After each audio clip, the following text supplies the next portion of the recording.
네, 이제 하나님 말씀 보겠습니다. 하나님 말씀은 사무엘하 3장 6절에서 16절까지 말씀인데요. 3장 6절, 7절 두 절 말씀만 제가 봉독합니다. 사울의 집과 다윗의 집 사이에 전쟁이 있는 동안에 아브넬은 사울의 집에서 점점 권세를 잡으니라. 사울에게 첩이 있었으니 이름은 리스바요 아야의 딸이더라. 이스보셋이 아브넬에게 이르되 내가 어찌하여 내 아버지의 첩과 통간하였느냐 하니. 아멘.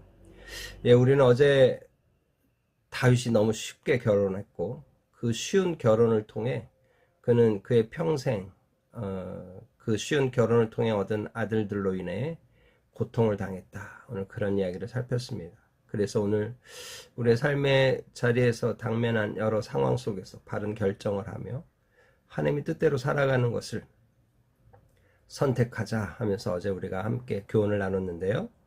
오늘 이런 다윗의 이야기와 함께 이제 또 다른 다윗의 어떤 행동들과 다윗과 연결된 사람들의 모습이 등장합니다. 오늘 우리가 살펴볼 이야기에는 사울의 아들 이스보셋과 사울의 가문에서 사울의 왕국에서 점점 더 힘을 얻게 되는 아브넬과 이 둘 사이에 등장하는 다윗의 이야기가 중심 내용으로 흐르고 있습니다. 그런데 오늘 이들의 모습이 그리 선하지 않다는 거예요.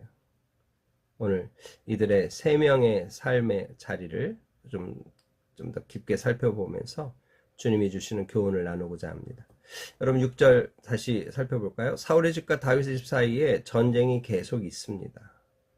이 다윗의 이 유다 지파의 왕으로서 다윗이 7년 동안 유다 지파의 왕으로서만 있었죠. 그렇다 보면 한 7년 가까이 세월을 이스라엘 지파의 진영과 싸움을 했다 이렇게 볼 수 있는 거죠. 그런데 문제는 뭡니까? 그 상황 속에서 아브넬이 사울의 집에서 점점 권세를 잡게 됐다. 예, 아브넬이 이스보셋을 데리고 그를 왕으로 삼았죠.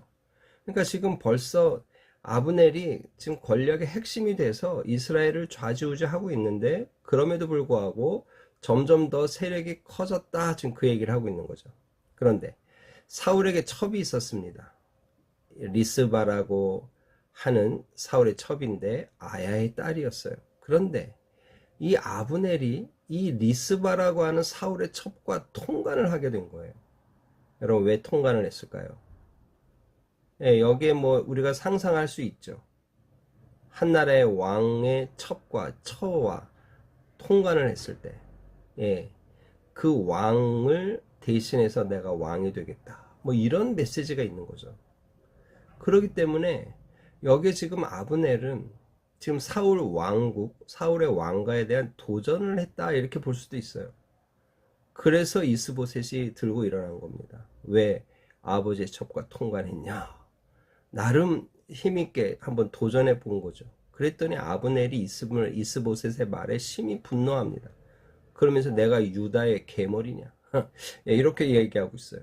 그러니까 이스라엘 사람들이 유다를 약간 천대하고 있는데, 그런데 유다를 천대하고 있는데 유다의 유다의 사람들 속에서도 대우받지 못하는 개를 지칭해서 내가 유다의 계머리냐? 뭐 이렇게 자기를 얘기하는 거죠. 나 진짜 화났다. 나 이런 대우 받을 수 없다. 지금 그 얘기를 하는 거죠. 그러면서 내가 오늘 당신의 집 아버지 사울의 집과 그의 형제와 그의 친구에게 은혜를 베풀어 당신을 다윗의 손에 내주지 않게 했다. 그죠? 그러면서 그런데도 당신이 이 여인에 대한 허물을 나한테 돌려? 지금 아브넬이 점점 힘이 세진 상황에서 이스보셋을 지금 겁박을 주고 있는 거죠. 그러면서 여호와께서 다윗에게 맹세한 대로 내가 이루게 하지 아니하면 하나님이 아브넬에게 벌 위에 벌을 내리심이 마땅하다. 이미 알고 있어요. 하나님이 다윗에게 이스라엘의 왕이 되게 할 것을 맹세로 말씀하셨고 기름 부었다는 걸 알고 있어요. 그러니까 그대로 행하겠다.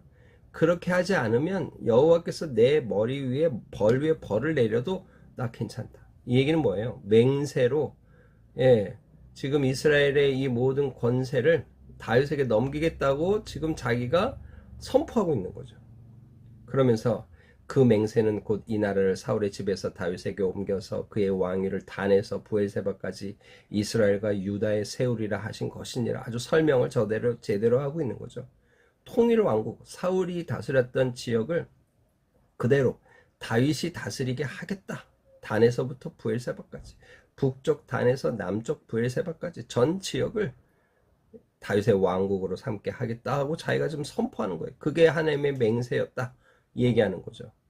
이렇게까지 얘기하니 어때요? 이스보셋이 물러설 수밖에요.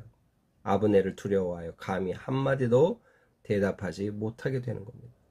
이미 마음이 상한 대로 상한 아브넬은 이제 일을 시작하는 거죠. 자기를 대신해 전령들을 다윗에게 보냅니다. 이 땅이 누구의 것입니까? 하고 전령에게 말을 넣어주는 거죠. 당신은 나와 더불어 언약을 맺사이다. 내 손이 당신을 도와 온 이스라엘을 당신에게로 돌아가게 하리다. 예. 내가 힘을 얻어서, 내가 힘이 있으니, 그죠? 내가 이 나라를 당신에게 돌릴 테니 나하고 언약을 맺읍시다 하고 지금 제안을 하는 거예요. 그랬더니 이 제안에 다윗이 어떻게 해요? 이르되 좋다. 내가 너와 언약을 맺거니와 하면서 지금 받는 거예요. 여러분, 여기서 이렇게 쉽게 턱 받을 수 있는 게 아니죠. 다윗이 하나님 앞에 해야 될 일이 뭘까요? 하나님, 이렇게 아브넬이 나에게 이런 이야기를 하는데 어떻게 해야 됩니까? 하나님의 뜻이 무엇입니까? 하고 한번 여쭙어야 되는 거 아닐까요? 근데 덥석 받아요. 그러면서 그 다윗의 속마음이 드러나는 거예요. 내가 네게 한 가지를 요구하겠다. 나를 보러 올 때 우선 사울의 딸 미가를 데리고 오라. 그리하지 아니하면 내 얼굴을 보지 못하리라.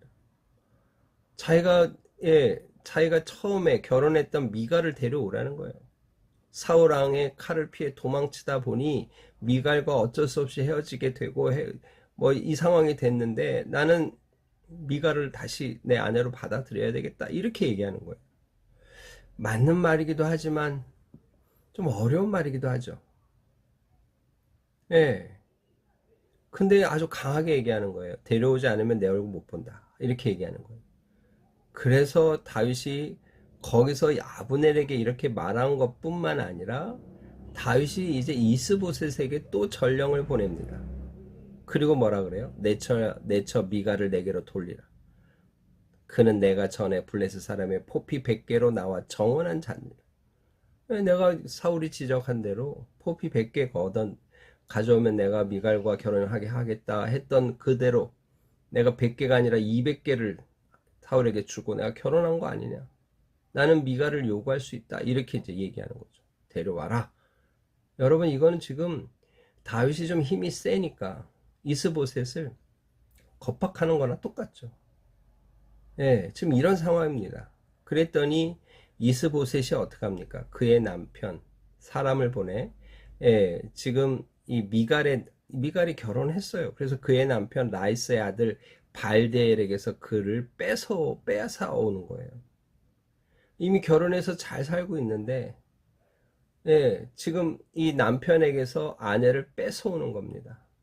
그리고는 그의 남편이 그와 함께 울면서 바우림이라는 지역까지 쫓아오는데 그걸 보고 있던 아브넬이 16절이에요. 그에게 돌아가라. 협박하니 이 발디엘이 도망갔다. 오늘 이런 얘기를 쓰고 있습니다. 여러분, 오늘 이야기가 그냥 뭐 시시껄렁한 이야기 같아요. 그러나 오늘 이런 이야기 속에 등장하는 이 세 명의 모습은 참 마음에 들지 않는 거죠. 아브넬은 어떻습니까? 점점 더 권세를 잡으니 사울의 첩 리스바를 통과해요. 그리고는 자기에게 한마디 하는 이스보셋을 겁박합니다. 그리고는 이제 마음 바뀌었어. 나는 너에게 충성 안 해. 다윗에게 충성할 거야. 하고 다윗에게 전령을 보내서 거래를 트는 거예요. 여러분, 여기서 언약을 맺자 할 때 그 언약이 어떤 언약인지 소개하고 있지 않지만 여러분, 이후의 이야기를 우리는 알고 있죠. 다시 사울과 사울의 이 왕국과 유다 왕국이 합해지면서 초대 군대 장관이 누가 돼요? 아브넬이 돼요. 여러분, 이게 지금 그 숨어있는 언약 내용 아닐까요? 지금 그렇게 머리를 쓰고 있는 겁니다. 그리고는 어떻게 해요? 그리고는 지금 다윗이 요구한 대로 미갈을 다윗에게 보내기 위해서 잘 살고 있는 남편 발데를 협박해서 돌려보냅니다. 좀 냉혹하죠? 냉혹합니다. 어떻게 보면 악한 사람들의 악한 꾀대로 지금 악하게 행동하는 것들이 보여지는 거예요. 이스보셋은 어떻습니까? 이스보셋은 힘이 없어서 그렇지 뭐 특별히 다를 게 없어요. 예. 아브넬에게 용기 있게 한마디 했어요. 그러나 아브넬이 너무 세니까 더 이상 대항할 수 없게 됩니다. 그리고는 다윗이 요청하니까 발데엘에게서 자기 누이 정도 되겠죠. 미갈을 뺏어오는 거예요. 아주 냉혹하게 뺏어오는 거예요. 왜? 그게 자기가 살 길이라고 여긴 거죠. 여러분, 이런 모습들이 정말 좀 마음 아픈 일이죠.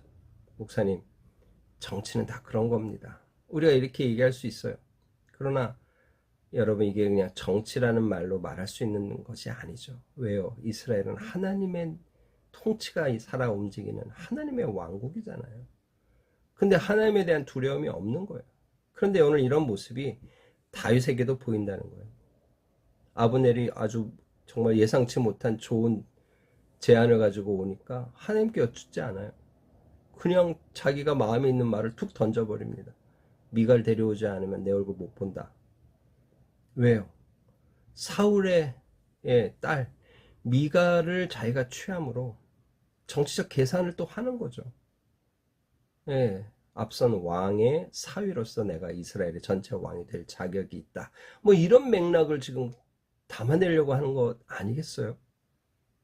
다윗이 그렇게 정말 처음부터 끝까지 온전히 하나님 앞에만 매달리고 하나님께만 묻고 살았던 인생은 아닌 듯한 거죠. 그에게도 인간적인 면이 너무 많이 보이는 겁니다. 사울왕이 죽은 이유에 대해서 역대상 10장 14절에 뭐라고 얘기합니까? 여호와께 묻지 아니하였으므로 여호와께서 그를 죽이셨다. 이렇게 평가하고 있어요. 오늘 다윗이 지금 이 순간에 그러고 있다는 거죠. 여러분, 오늘 우리의 삶 가운데 이런 악한 사람들의 악한 행동들을 우리가 보면서 우리도 그런 어떤 모습에 편승되기 너무 쉽다는 거예요. 깨어 있어야 되는 거죠. 바르게 평가하고 바르게 생각하고 바르게 행동해야 될 위치에 오늘 우리가 있다. 하나님께 여쭙고 하나님의 뜻이 무엇인지 고민하며 살아야 된다. 이렇게 말씀을 나누고 싶습니다. 두 번째 교훈은 뭐예요? 이런 상황 속에서 하나님은 이런 악인들의 악한 모습 속에서 하나님의 일을 이루어 가시는 거예요. 아브넬의 이런 편심이 결국 이스라엘 전체의 다윗이 왕이 되는 속도를 조절하게 된 거죠. 하나님이 일하시는 거죠. 오늘 이런 하나님의 전체적인 그림 속에서 우리의 선택과 우리의 어떤 행동에 대해서 열어놓으시지만 그것들을 통해 하나님은 일하시고 계신다. 문제는 오늘 나에게 주어진 이 자유로운 선택을 바르게 해야 될 책임이 나에게 있다. 오늘 이 사실을 다시 한번 깨달으며 하나님 앞에 좀 더 주님의 뜻을 여쭈며 살아가기를 결단하고 그렇게 살아내는 우리의 삶이 되기를 주님의 이름으로 축복합니다. 다 같이 기도하겠습니다.